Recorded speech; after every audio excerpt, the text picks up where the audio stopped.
folks, it's TEW2013 Maxwell here and welcome to episode 126 of the TNA Impact Wrestling TEW2013 Let's Play. You join us the third week of August, just after our live UK event that didn't go particularly well.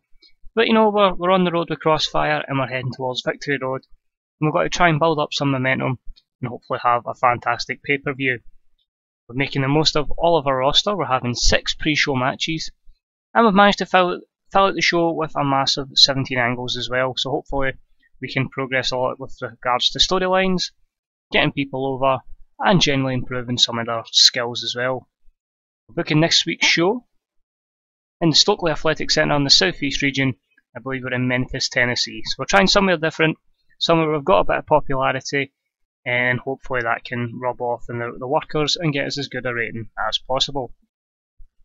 So without further ado guys, we'll kick in. There's some new storylines, some returnees, and just generally starting to build towards Victory Road. Here we go. So in our opening contest, that had solid in-ring action but not much in the way of heat, the team of Colby Corino, Masato Yoshino, Matt Taven, and Marty Scurll defeated the veteran team of Rob Van Dam, MVP, and Team 3D in 9:55 when Masato Yoshino defeated MVP by pinfall with a lightning spiral. C60, a very good match for these younger talents coming through, hopefully helped them. MVP was off his game tonight. Johnny Devine did some good work at ringside, and the usual good stuff from the colour and the announce team.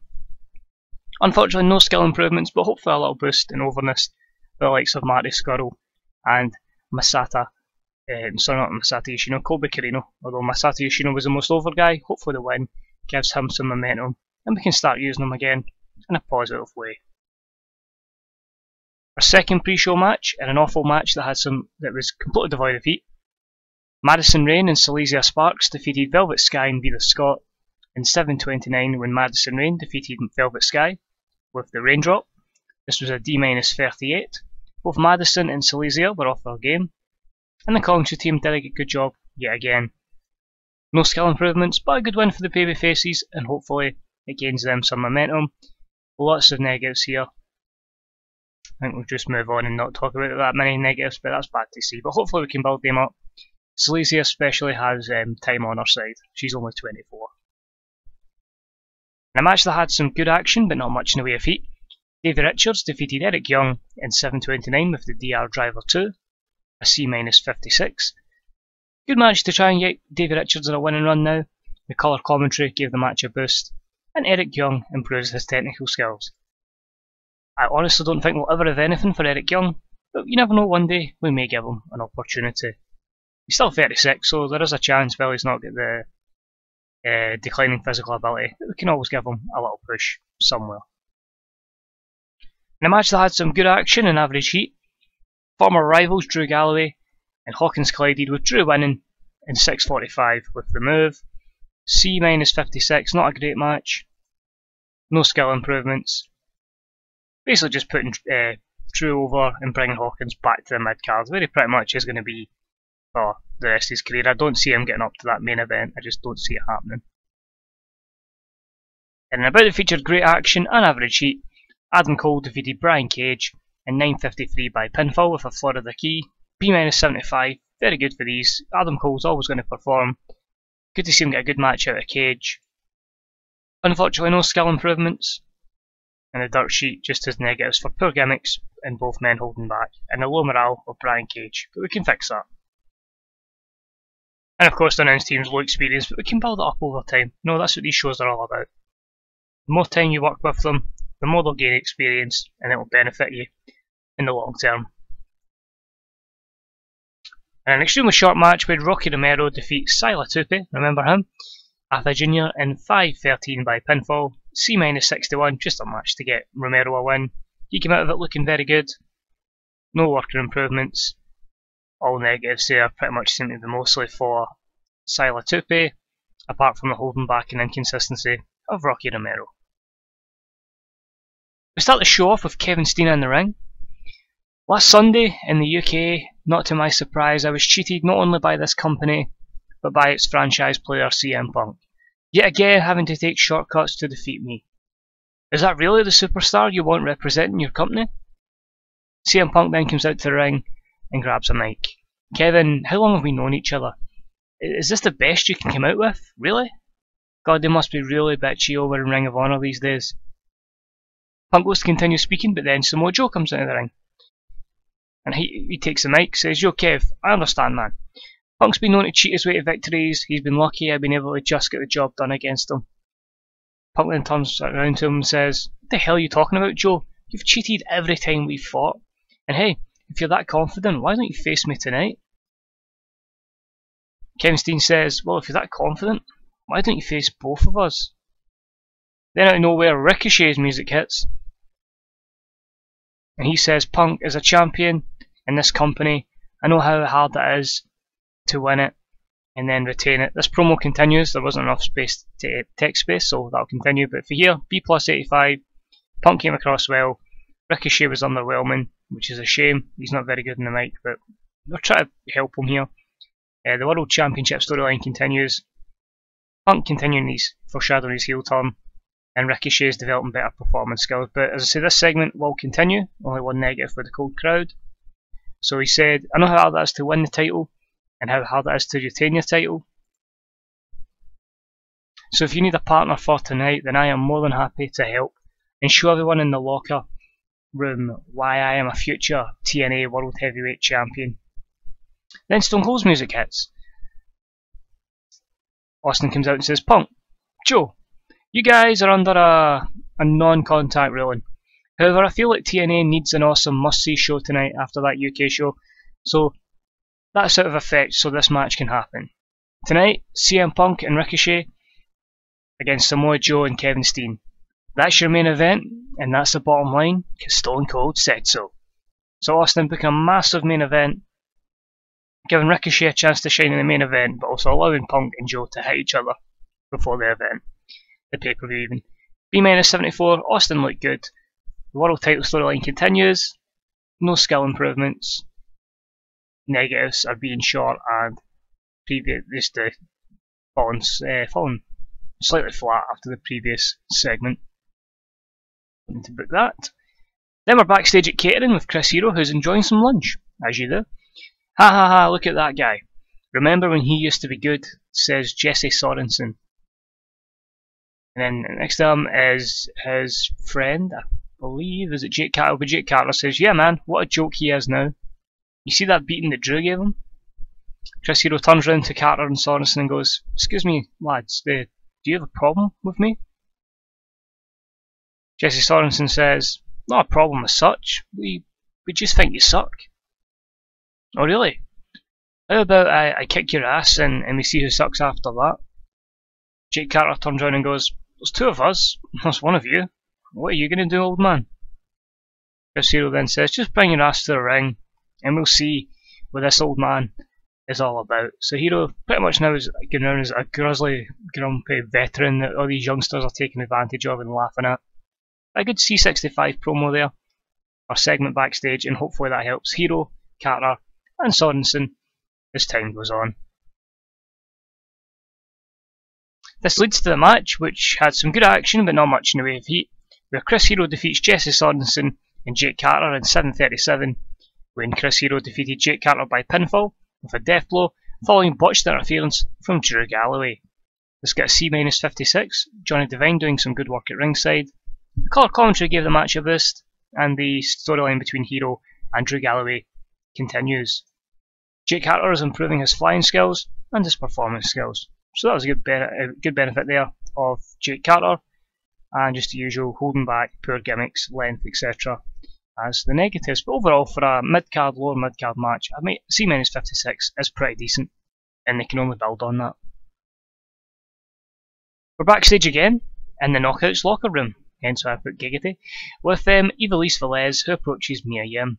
Ivelisse says, "Mia, I know you've had all your problems with Angelina, but I just want to say thank you for being my partner in this match against her," and that says Kong, it's meant to be Beth. Mia Yim says, "Don't sweat it. I know these bitches screwed me out of my title, and if I can do anything to help someone else better them, then I'm happy to do so." And Ivelisse replies, "And who knows, maybe when I'm champion, the two of us can collide to see who the true best women's wrestler on the planet is. So another good segment there for the women, and that's a C-59 for that between Ivelisse and Mia Yim. Both got low momentum, but you tend to get that within the women's division. Match itself done okay, and a match that had some good action but not much in the way of heat. Mia Yim and Ivelisse Velez defeated Angelina Love and Beth in 7:46, when Ivelisse defeated Beth by pinfall. A C+66, a very good rating there, with Mia Yim off her game. Obviously excellent chemistry by Mia and Ivelisse, that's why I'm keeping them together as a tag team at times. The women's storyline advances, no skill improvements. Just your usual, everybody holding back slightly, plus the inconsistency of Angelina and Mia. I'm pretty happy with that for a women's tag team match, that's very good. In a match that had some good action, in average heat, Pinky Sanchez defeated Rhett Titus in 5:45 by pinfall. C-57, just to give Pinky some exposure and a victory. I mean, Johnny Devine, good pairing as always. No skill improvements. Negatives mostly there for holding back, and a few there for Rhett Titus. Ladies and gentlemen, this is Stone Cold. Ladies and gentlemen, we'd like to surprise you all here on TNA Crossfire, and tonight it is my pleasure to announce the return of a former superstar, the winner of Season 1 of British Boot Camp. Please welcome back to TNA Impact Wrestling, Rockstar Spud. So B-73 announcing the return of Spud, who re-debuts his underdog gimmick. They get a 96 rating. Austin came out looking like a star, and Spud came out of this not looking very good. No skill improvements, but it's just highlighting that Rockstar Spud is back in TNA. Seen he was available, was going to bring him in for the UK tour, and I thought, oh, let's just give him an opportunity in another X Division star. His return match had some good action, but not much in the way of heat, as he defeats Redmond in 7:09 with the Spud Salt. D+51, usual good positives from the commentary team. No skill improvements. Overall, just a match to put Spud over, and the only negatives there were him holding back, chemistry of motivation of Redmond, booking decisions because Redmond had to be protected, but we'll build Spud up and hopefully he can get over time. But then backstage again, this time Steve Austin's with Morrison. He says, Morrison, I know you've been doing well as X Division champion. We've had Spud return and that's added some competition. But Victory Road, I want you to defend your title against the man who defeated you last week in Mascara Dorada. Morrison says, what can I say, Steve? I'm a fighting champion and I have no problem taking on all comers. Thank you for the match. So it's set up Mascara Dorada, Morrison for the X Division Championship at Victory Road, and I get a B-75. Pretty sure Dorada was due a title shot anyway, so his rematch, so the fact they beat him last week, I was more than happy to put the two of them back together, and they'll face off at Victory Road.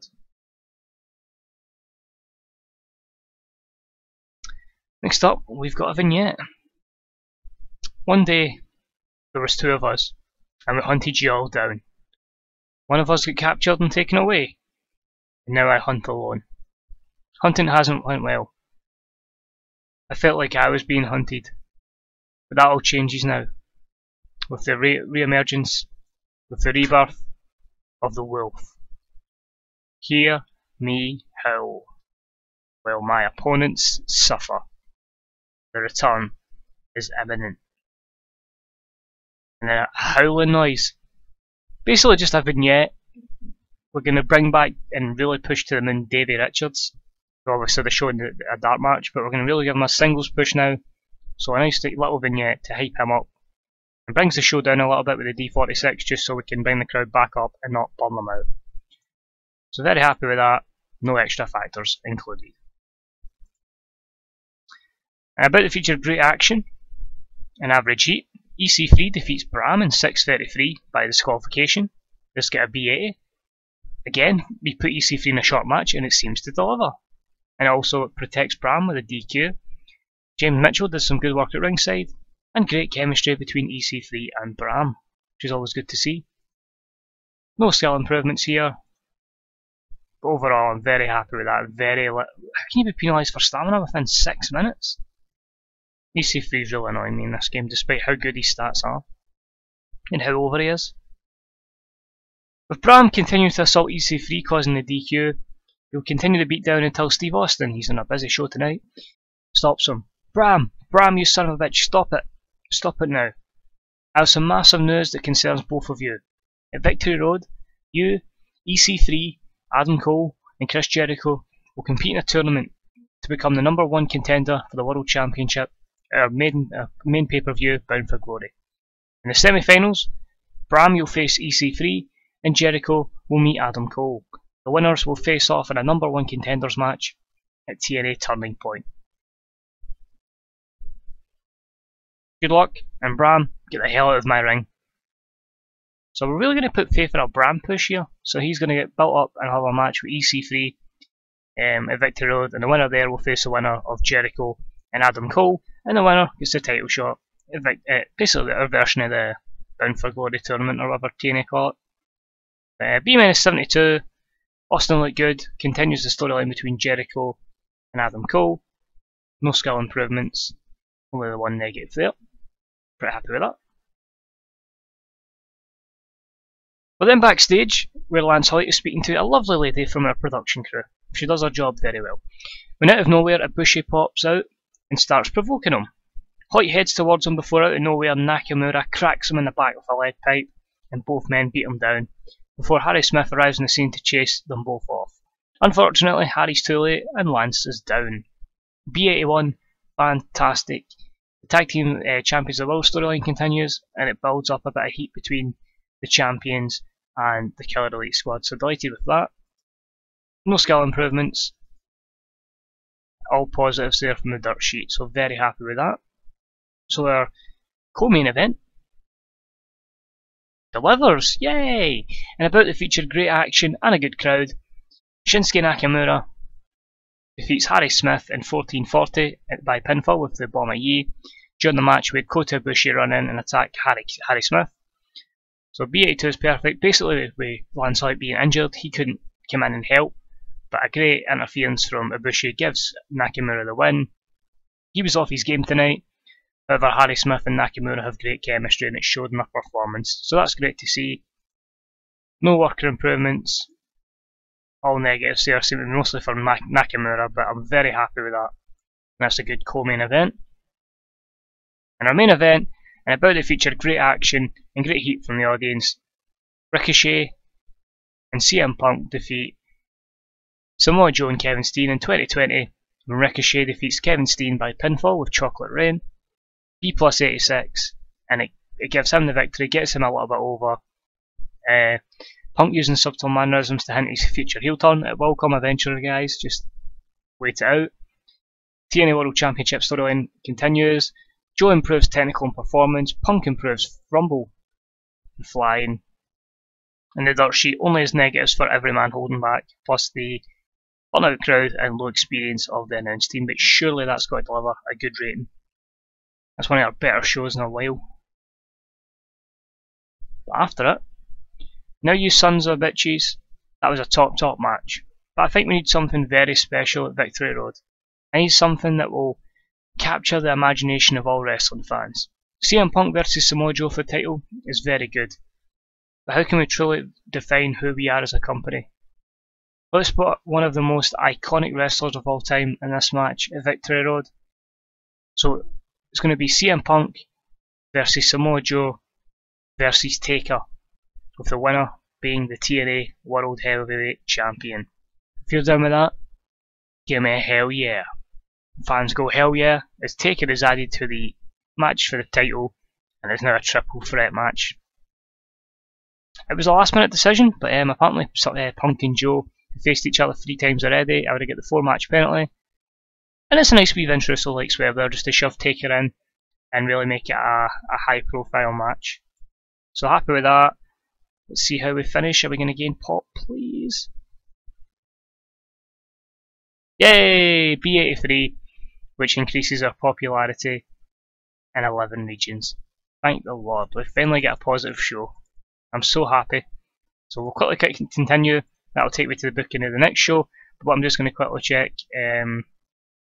Is our size? You see, still 66 in the Great Lakes. It's just pushing the Great Lakes and the Midwest away from 65. overall, I'm pretty happy with that. So that's it for this episode, guys. I hope you enjoyed it. If you did, please leave a like, it's deeply appreciated. If you've got any comments regarding the show, regarding the series, or just any general TW questions, put them in the chat. I'm more than happy to speak about any TW saves, even your own. Let me know how you're getting on with your saves. Until next time, this is 21 Maxwell. I'll see you again next time. Bye bye.